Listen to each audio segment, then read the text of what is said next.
আসসালামু আলাইকুম। আজকে আমি আপনাদের শোনাবো হৃদয়ে রাঙানো প্রেম গল্পটি। লিখেছেন সিনথি ইসলাম সীমা। পর্ব নাম্বার 14। গল্পটি শেষ পর্যন্ত শুনবেন, আশা করি সবার ভালো লাগবে। সাদা নীলাভের মিশ্রণে উজ্জ্বল দিগন্তে সহসা নেমে এলো এক ঘোমট অন্ধকার। কালো মেঘদের আড়ালে তলিয়ে গেল ধরণী। আকাশ ভেঙে নামলো জলের ধারা, সঙ্গে শীতল হাওয়া। ভাবসা গরম শেষে এ যেন এক অদ্ভুত শান্তি। কৃষানের ছুটন্ত পথ যুগল এসে থামলো বাড়ির দোরগড়ায়। হাঁপাতে হাঁপাতে কাক ভেজা দেহে ভিতরে প্রবেশ করলো সে। বাইরের প্রকৃতি যতটা সরব, ঠিক ততটাই নীরব হয়ে আছে বাড়ির ভেতরটা। পুরো ঘরময় অন্ধকারে আচ্ছন্ন, কোথাও কোনো শব্দের বালাই নেই। নিস্তব্ধ বাড়িটি পা রাখতেই কৃষানের মন গহীনে উকি দিল একটাই প্রশ্ন, ওই মেয়েটা কোথায়? ভয় পাচ্ছে না তো? ইকরার ফেরা সম্পর্কে অবগত নয় সে। সেই ব্যাপারটি একটু বেশি ভাবালো তাইকে। ধীর পায়ে নিজ কক্ষের সামনে এসে দাঁড়ালো, ঠোঁট নেড়ে উচ্চারণ করলো, হুমায়রা। নীরব বাড়িটিতে প্রতিধ্বনিত হতে লাগলো নামটি। চার দেয়ালের বাড়ি খেয়ে ফিরে এলো একই স্বর। ওপাশ থেকে কোনো উত্তর না পেয়ে আবারও ডেকে উঠল কৃষান, এই হুজুরনি, কই তুই? পূর্বের ন্যায় গাম্ভীর্যতার অস্তিত্ব পাওয়া গেল না কণ্ঠটায়। এবারও কোনো সারা শব্দ না পেয়ে ফোনের ফ্ল্যাশ জ্বালিয়ে পুরো রুম চোখ বুলালো। শূন্যতায় ডুবে থাকা কক্ষটি আবিষ্কার করতেই ভুরু বেঁকে এলো ছেলেটার। বারান্দায় গিয়েও একই ঘটনা ঘটলো। দ্রুত পায়ে রুম ছেড়ে বেরিয়ে পড়লো, জোর গলায় ডাকলো, হুমায়রা। বাড়ির প্রতিটা কোনায় কোনায় পৌঁছালো সেই ডাক, তবে নামের মালিকের কোনো প্রতিউত্তর পাওয়া গেল না। হৃদগহীনে ক্ষুদ্র আতঙ্ক এবার ছড়িয়ে পড়তে লাগলো কঠোর মানবের পুরো শরীরে। হুমায়রা, কণ্ঠের মাঝে ছড়িয়ে পড়ছে আতঙ্ক। গম্ভীর্য ভরপুর কণ্ঠটা আজ অত্যাধিক শক্তিহীন শোনা যাচ্ছে। একে একে ড্রয়িং রুম থেকে শুরু করে রান্নাঘর অবধি ছুটে চলল। না, কোথাও দেখা মিলল না কাঙ্ক্ষিত রমণীর। ভাইয়া, কিছু হয়েছে? চোখ ডলতে ডলতে রুম থেকে বেরিয়ে এলো ইকরা। কৃষানের চিৎকারে কাঁচা ঘুমটা ভেঙে গেছে তার।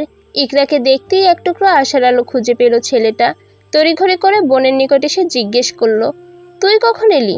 আর তোর বান্ধবী কি তোর রুমে? বিকেলে আব্বু এসে দিয়ে গেছে। আর হুমায়রা তো তোমার রুমই, একটু আগেই তো চলে গেল। বলেছে বৃষ্টিতে নাকি তাড়াতাড়ি ঘুমিয়ে পড়বে। আশার আলোটা ধপ করে নিভে গেল কৃষানের। তবে ভিতরের অবস্থা বুঝতে না দিয়ে উল্টো শাসনের স্বরে বলল, ফাজলামো করছিস? তোর বান্ধবী রুমে নেই, আমি মাত্র দেখে আসলাম। ভ্রুজোড়া কুচকে গেল ইকরার।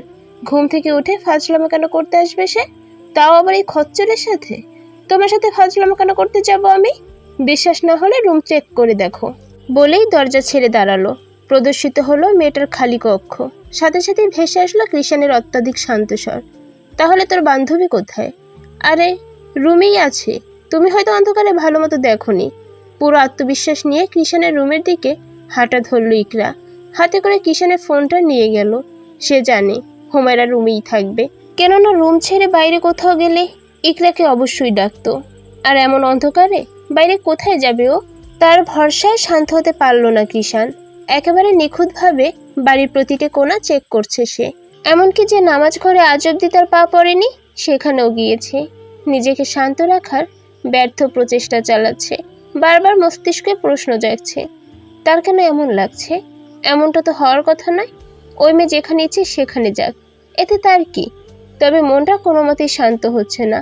ওই সরল মুখখানা না দেখা অবধি যেন তার শান্তি নেই।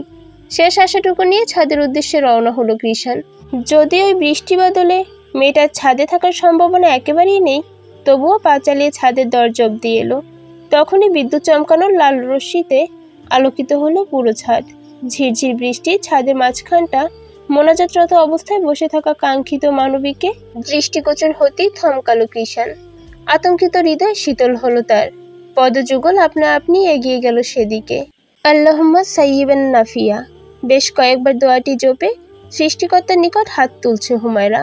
বড় করে শ্বাস টেনে নিল সে। পরপর বৃষ্টিদাতার নিকট তুলে ধরল তার অপরিপূর্ণ চাওয়ার ভাণ্ডার। তার মুখোমুখি হয়ে বসে আছে কৃষান। শান্ত চোখ জোড়া তাকেই দেখছে নিখুঁতভাবে। মেয়েটার চোখ বন্ধ, ঠোঁট জোড়া নেড়ে অনবরত কি যেন বলে যাচ্ছে। নাকের পাটা ক্ষণে ক্ষণে ফলে উঠছে, যেন এখনই চোখ বেয়ে অশ্রু গড়িয়ে পড়বে। দোয়ার শেষ বেলায় এসে ঠোঁট ভেঙে শব্দহীন কেঁদে উঠল হুমায়রা। বলতে লাগলো, হে আমার প্রতিপালক, তুমি আমার ধৈর্য আরো বাড়িয়ে দাও। জীবনে যত কঠিন মুহূর্তই আসুক না কেন, তোমার রহমত থেকে আমায় বঞ্চিত করো না। আগত দিনের কোনো এক সিজদায় যেন আমি আমার স্বামীর হেদায়েতের সুখে কাঁদতে পারি। সেই দিন আসা অবধি আমায় রহমত প্রদান করো।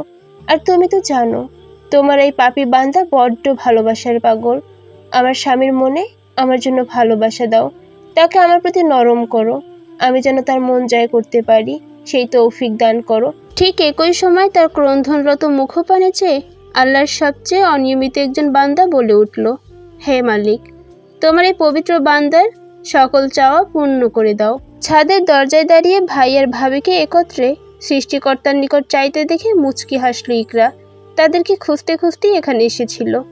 কাঙ্ক্ষিত মুখগুলো দেখা মিলতেই সকল চিন্তার পাহাড় মাথা থেকে ঝেড়ে সেও ঠোঁট নেড়ে রবের নিকট আবদার করল, হে আমার রব, তোমার এই দুই বান্দাবন্দির ইচ্ছেগুলো তুমি পূরণ করে দাও।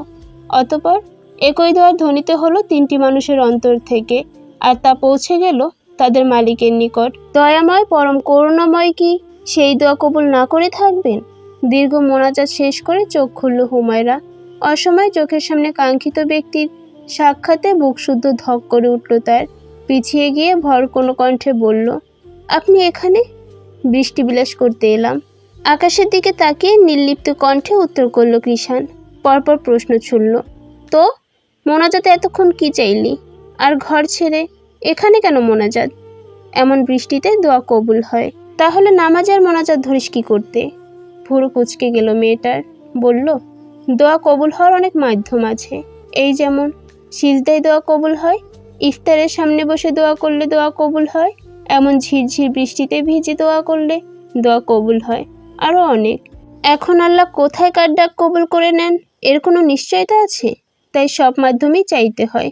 বিজ্ঞের মতো মাথা দোলালো কৃষাণ। বলল, বুঝলাম। তাই এখন কি ঘরে যাবি নাকি এখানেই রাত কাটাবি? আপনি না বৃষ্টি বিলাস করতে এসেছেন, তাহলে আপনার সাথে বৃষ্টি বিলাস করে যাই। একজোড়া গভীর দৃষ্টি নিক্ষিপ্ত হলো তার উপর।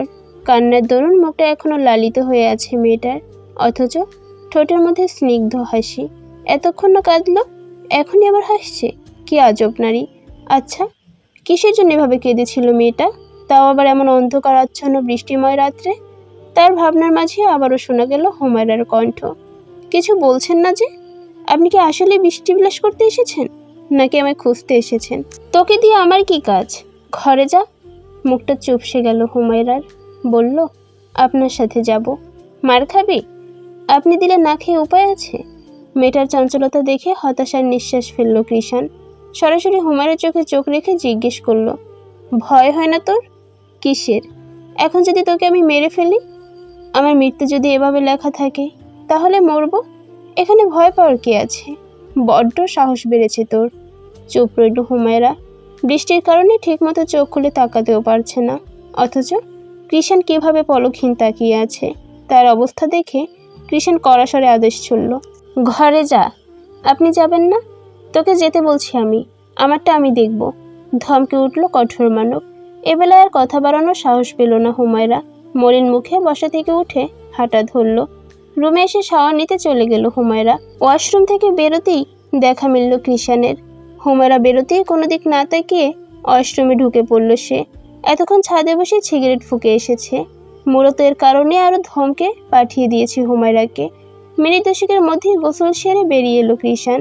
এসে দেখলো বিছানার সামনে বসে হাঁচি দিয়ে যাচ্ছে হুমায়রা। হাঁচির কারণে চোখ দিয়ে পানি এসে পড়েছে মেয়েটার। কৃষাণকে দেখেই অসহায় মুখ করে বলল, আমার সাথে একটু রান্নাঘরে যাবেন? নয়তো আপনার মোবাইলটা একটু দিন, আমিই যাচ্ছি। কেন? চা বানাতে। কিছুক্ষণ মেয়েটার লালিত চোখ মুখের দিকে তাকিয়ে রইল কৃষাণ। পরপর উত্তর করল, চল। রান্নাঘরে চুলার সামনে দাঁড়িয়ে চা বানাচ্ছে হুমায়রা। তার থেকে একটু দূরেই মোবাইলের ফ্ল্যাশ জ্বালিয়ে দাঁড়িয়ে আছে কৃষাণ। মনোযোগ তার মোবাইলের স্ক্রিনে। চিনির বয়ম নিতে চুলার সামনে থেকে একটু ওদিকটাই গেল হুমায়রা। সেখানটায় তেমন একটা আলো পৌঁছাচ্ছে না।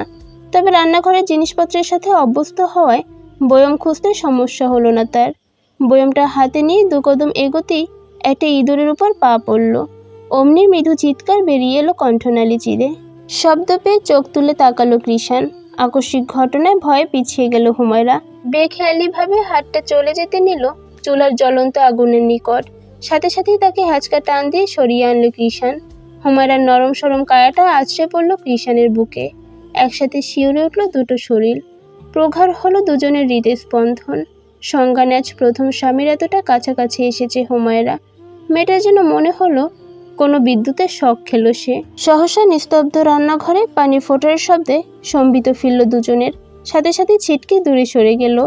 লজ্জায় হাঁসফাঁস করে উঠল হুমায়রা। সবকিছুই কেমন যেন অস্বাভাবিক লাগছে। পরিস্থিতি স্বাভাবিক করতে কৃষাণ বলল, এভাবে চিল্লালি কেন? আর মনোযোগ কই থাকে তোর? এক্ষুনি তো হাতটা পোড়াতি। আসলে হঠাৎ ইঁদুরের উপর পা পড়েছিল, তাই ভয় পেয়ে গিয়েছিলাম। কথার উল্টো পিঠে কিছু বলল না কৃষাণ। কড়া কণ্ঠে আদেশ চলল, তাড়াতাড়ি কাজ শেষ কর। তৎক্ষণাৎ চায়ের উপর মনোযোগ দিল হুমায়রা। পরবর্তী পর্বটি শোনার জন্য অবশ্যই পাশে থাকবেন। গল্পটি ভালো লাগলে চ্যানেলটি সাবস্ক্রাইব করে দিবেন। সেই পর্যন্ত ভালো থাকবেন। আল্লাহ হাফেজ।